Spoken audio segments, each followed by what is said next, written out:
Support for Carolina Business Review provided by Grant Thornton, an international accounting, tax, and business advisory organization dedicated to serving middle-market companies. Grant Thornton, a passion for the business of accounting. Novant Health is a not-for-profit group of hospitals and medical clinics caring for surrounding communities. Their nurses, physicians, and staff are nationally recognized for their remarkable devotion to patient care. And by Sonoco, a global manufacturer of consumer and industrial packaging products and provider of packaging services with more than 300 operations in 35 countries. The Carolinas' love for sports goes well beyond a weekend obsession. It is in our DNA of our lifestyle. It almost has a molecular hold on our existence. If it were required for a daily sustenance, it would probably be its own food group.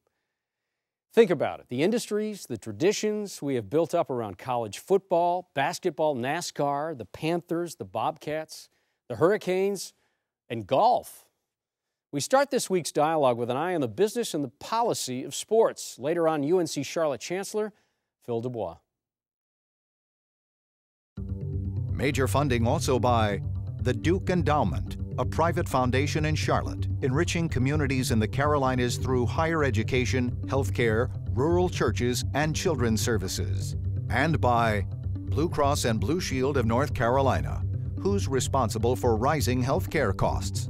Join Blue Cross and Blue Shield of North Carolina and many others in a candid discussion at letstalkcost.com. This edition of Carolina Business Review was recorded November 4th, 2011.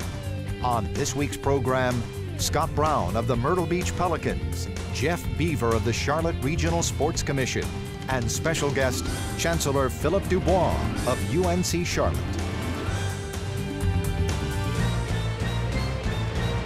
Now, Chris William. Hello, welcome to our program. Jeff, good to have you here. Chris, great being here. Thanks. Thank you. Scotty, welcome. Thank for you. Coming up from the Grand Strand. It's a pleasure.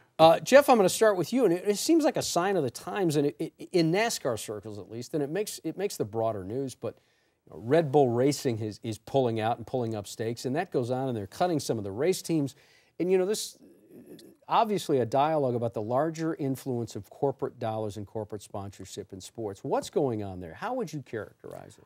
Well, I think there's two sides to that, I guess, Chris. Number one, sports has become so popular, as you were just talking about, that people are interested in getting involved, becoming supporters.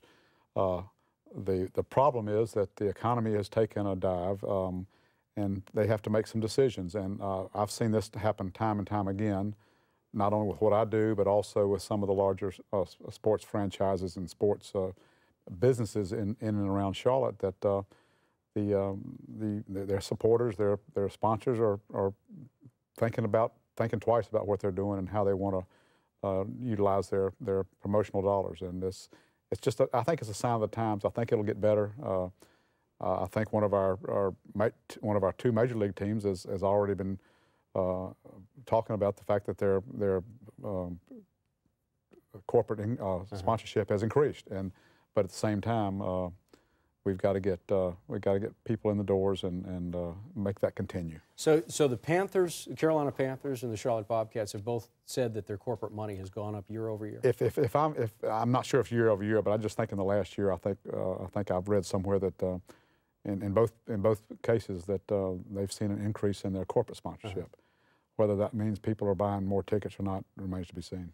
Scott, let's bring you into this. How would you characterize it? And is it? Do you think the drop in corporate sponsorship is about that they don't see the return as much in a tighter economy, or they just don't want to allocate that money based on where they think the economy is going? We're seeing in minor league baseball, we're seeing increases as well. So I Really? think, yes, we absolutely are. We just had a seminar at Myrtle Beach, the major minor league baseball promotional seminar, and things are looking good on the sponsorship side. Not as great as they were a couple years ago, but certainly rebounding. And I think you see that involvement in sports is part of a broader marketing platform for these companies, and they're evaluating every year. And so sometimes something has to give if the economy's not, as strong for their particular company's performance, and there may be some cutbacks. But I think what sports brings to the table is that allegiance and that unique way to stand apart from the pack. And you're still going to see investment in sports marketing.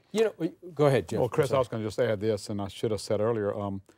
Sports is a gift, if you think about it, for the fans, for the people that really enjoy sports of all kinds. It's really something that we're lucky to have. It's a quality of life issue in a lot of cases, and I think that's something that should not be overlooked. Yeah, the economy's bad, but a company may see something that they think has a quality of life impact, and if they do, they're willing to support it in hard times and in lean times and good times. How do franchises like the Pelicans, like the Carolina Panthers, do they sell the branding issue, or do they sell that they're, and this is to the corporate underwriters, do you guys sell the fact that, this is more about a brand, it's more about a lifestyle, or you are going to reach a wider demographic here and you're going to be able to sell more of your widgets? How do you position that? Yeah, especially now with an economy that isn't as strong, it's the affordability and it's the entertainment value. But Scotty, let me stop you there, because a lot of people will say a family of four can't go to some of the sporting, can't go to some of the minor league or some of the hockey games or some of the football games. It's becoming unaffordable. Carolina Panther games in many cases is very expensive. And quite frankly, I would argue in our city, in our region, if you will, that we do have affordable sports, particularly in the minor leagues. A family of four, I can't give you the numbers, but could do something. Granted, going to a Bobcats game and sitting on the downstairs or in the club section for a Panthers game is a lot more expensive. But there are ways to do this. We've also got the Charlotte Eagles, men's and women's professional soccer teams in and around. We're going to have the Charlotte Hounds next year with professional lacrosse. These are really fun events that people can do, and it's not terribly expensive to go to one of the best PGA golf tournaments in the world, the Wells Fargo Championship, and so we're lucky in this area, in my opinion. But when people look at the big picture and the amounts of dollars that are spent in professional sports, particularly, whether it be NASCAR or the football, basketball.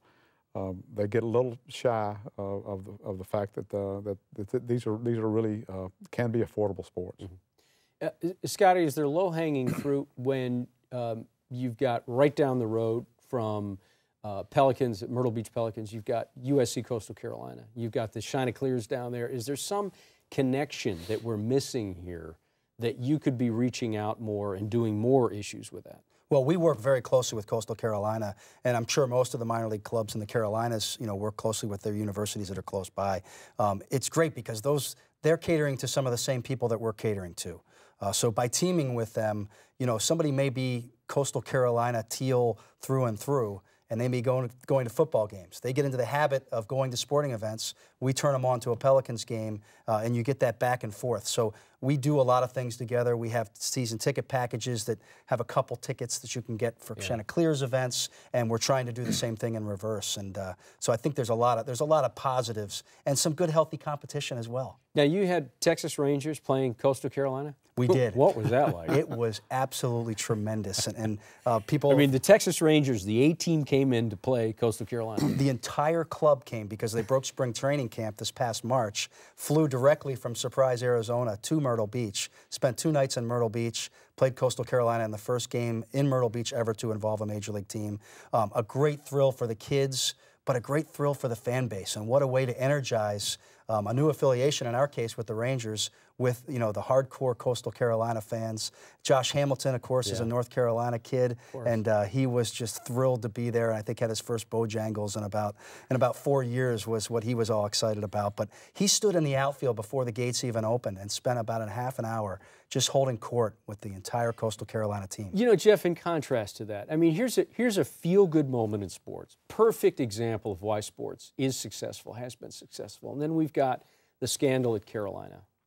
At UNC, Carolina, not USC. You got the scandal at Carolina. You've got what we talked about before the program. You've got the labor disputes, which is not just the underbelly, but it's a seamy side. It's the side that fans don't even care about. So how do you characterize that kind of issue with some of the bigger issues that clearly happen more and more? Well, unfortunately, there have been some issues. The circumstances up at Chapel Hill, my university, I actually even played football up there, has made most of us cringe, quite frankly, and we are confident that it will be taken care of. But as I've told people, I'd rather have a winless season than to be known as someone who goes beyond the rules. I think that will work itself out, but it's unusual that a place like University of North Carolina would have a situation to deal with like that. The labor disputes, that's an issue that primarily affects the fans because you've heard the terminology, millionaires fighting with millionaires for dollars, and it really is something that turns a lot of people off. And there's a lot more to that, obviously. There's a whole lot more to that, but the sooner they can get these things worked out, the better. And it's unfortunate that the people have to go through the situation where seasons are cut short and they're not allowed to do something they are passionate about. And unfortunately, I believe the teams had better be careful because the fan base is what makes them happen. Do you think, we're out of time, we've got to bring our guest out here, but do you think we're near a tipping point when it comes to patience? I think so, but you know, I thought the same thing when the NFL was out, and that was they had their strike this year, and that worked itself out. And unfortunately, the Bobcats have more games to deal with, so they've already cut some out. But I do believe it's near the tipping point, and I do believe it's important that they get this thing worked out sooner rather than later. Scott, do you think we're near a tipping point? Is this way more than just respect for the game or the players? Well, certainly baseball stubbed its toes in many different situations, and you'd think that other sports would learn from that. I know baseball's tried to learn from that, but you know you're teetering on becoming irrelevant, and in this competitive environment, you give up that edge and you give up that loyalty and allegiance that the fans have, and you're going to have a tough time getting it back, and there's going to be lean years before you do. All right, that'll be the last word. Thank you, gentlemen. Stay with us, please. Next week on this program, she is from the Low Country and has something to say about education. Her name is Anita Zucker, and she is with Intertech Group out of Charleston. We will have Anita Zucker on this program next week, and then in 2 weeks, he's the North Carolina Secretary of Transportation, Gene Conti, about all things transportation and infrastructure related. UNC Charlotte intended to begin a football program in the fall of 1946. It took 55 years and until 2001 for the university to form a committee to seriously consider the marketing feasibility of it all.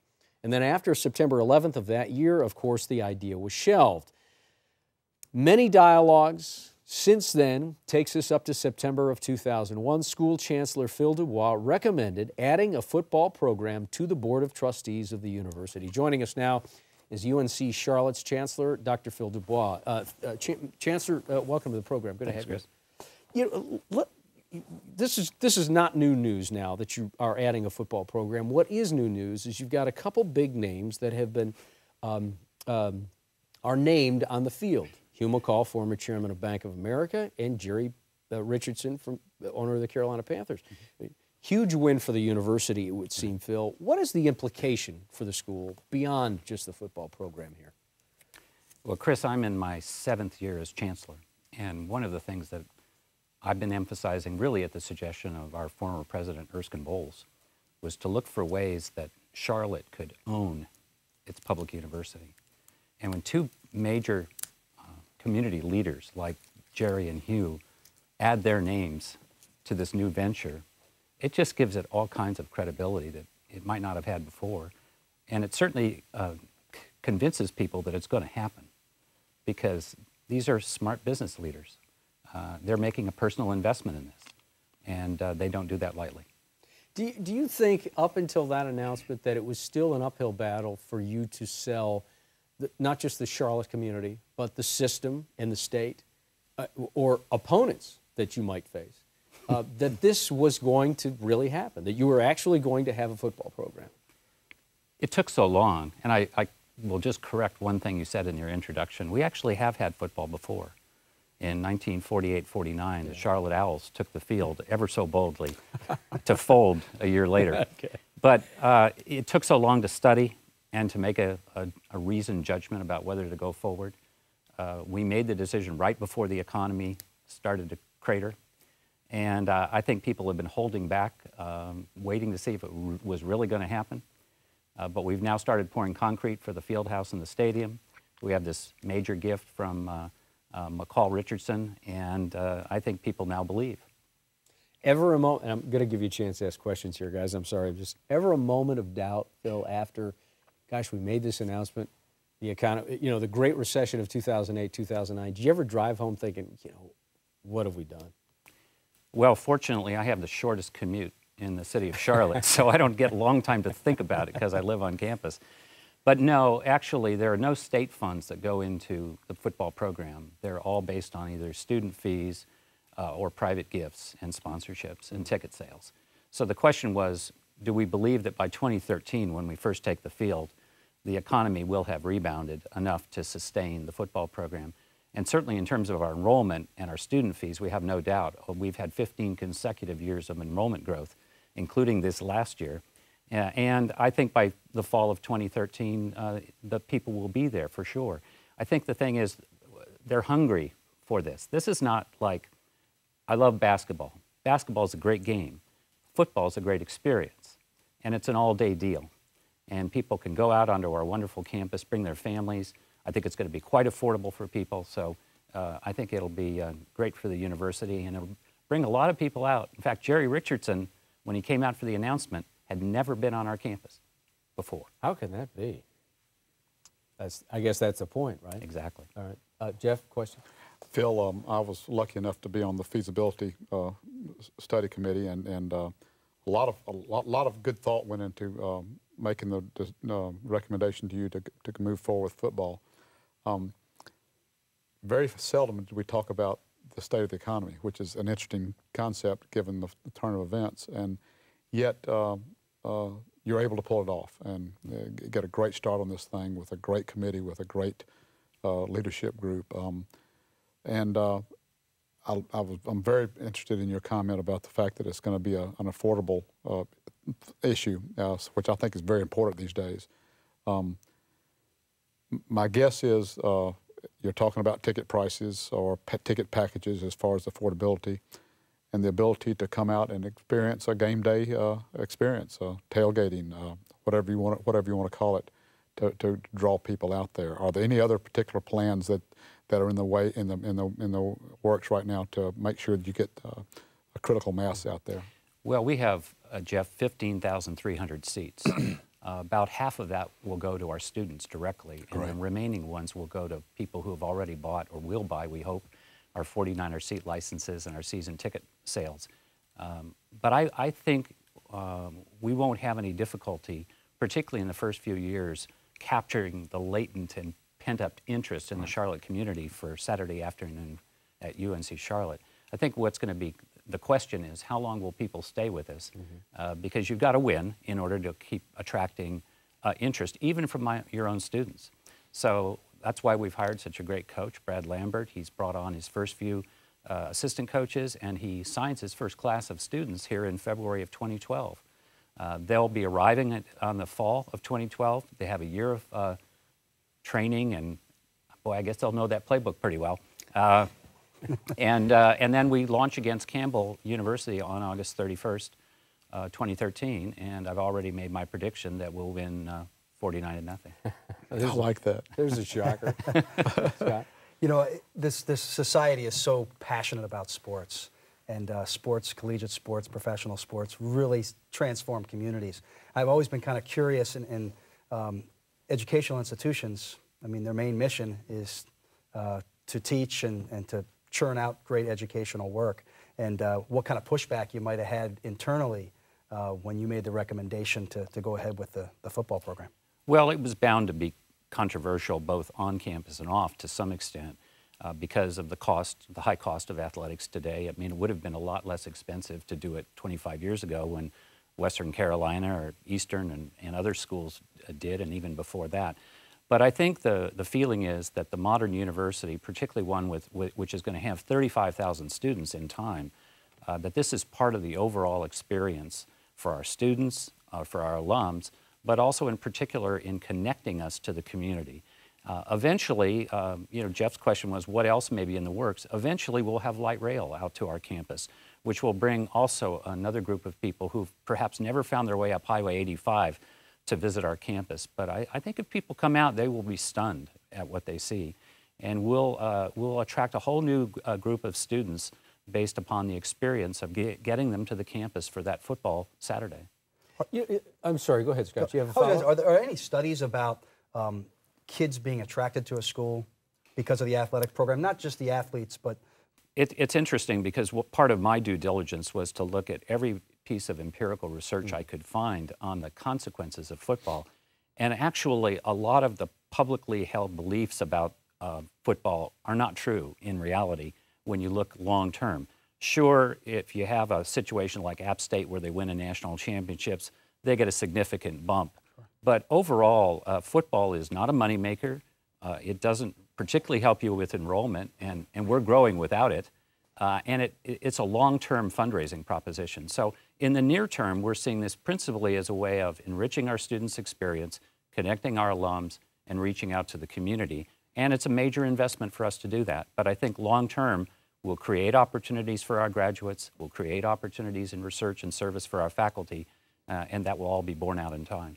How do you, you mentioned the students more than once here, Phil. How do you, I wouldn't say it's being done on the back of the students, but the students have a substantial investment in this program. Not every student is a football fan. So correct. I guess the question here is how do you balance the students that are not rabid, but just interested in it at least, and make sure that it's fair and equitable when it comes to fees or when it comes to costs? How do you make sure that happens? There, as you may know, in Division I athletics, there are probably 118, 120 football programs and in just the FBS, the higher level, about a like number in FCS, the Football Championship Series where we are, and also 300 plus programs in men's and women's basketball and soccer and the like.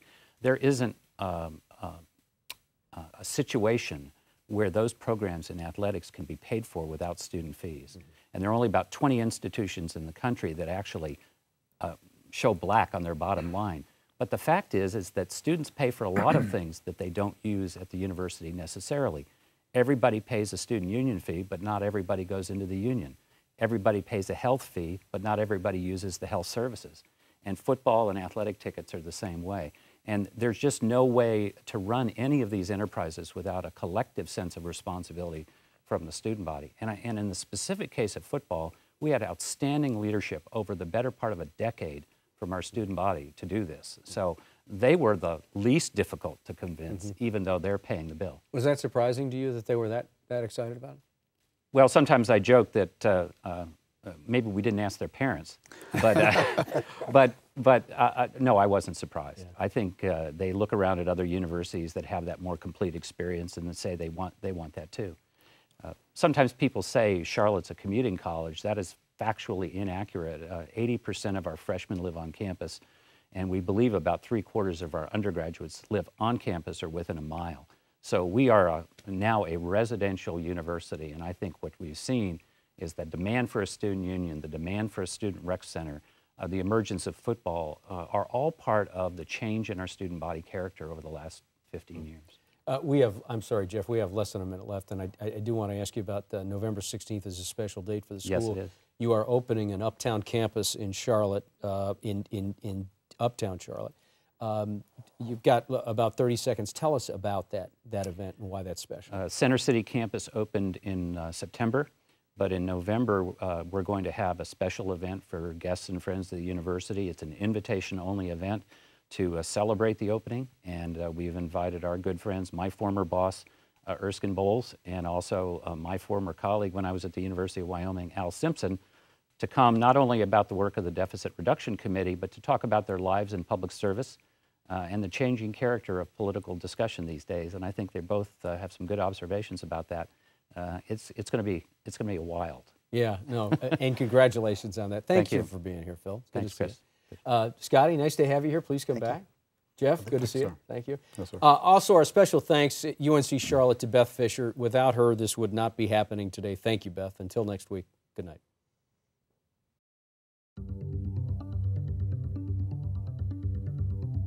Major funding for Carolina Business Review was provided by the Duke Endowment, a private foundation in Charlotte, enriching communities in the Carolinas through higher education, healthcare, rural churches, and children's services. And by Blue Cross and Blue Shield of North Carolina, who's responsible for rising healthcare costs. Join Blue Cross and Blue Shield of North Carolina and many others in a candid discussion at letstalkcost.com. Grant Thornton, an international accounting, tax, and business advisory organization dedicated to serving middle market companies. Grant Thornton, a passion for the business of accounting. Novant Health is a not-for-profit group of hospitals and medical clinics caring for surrounding communities. Their nurses, physicians, and staff are nationally recognized for their remarkable devotion to patient care. And by Sonoco, a global manufacturer of consumer and industrial packaging products and provider of packaging services with more than 300 operations in 35 countries. And by viewers like you. Thank you. Promotional consideration provided by Business North Carolina Magazine. For more information, visit carolinabusinessreview.com.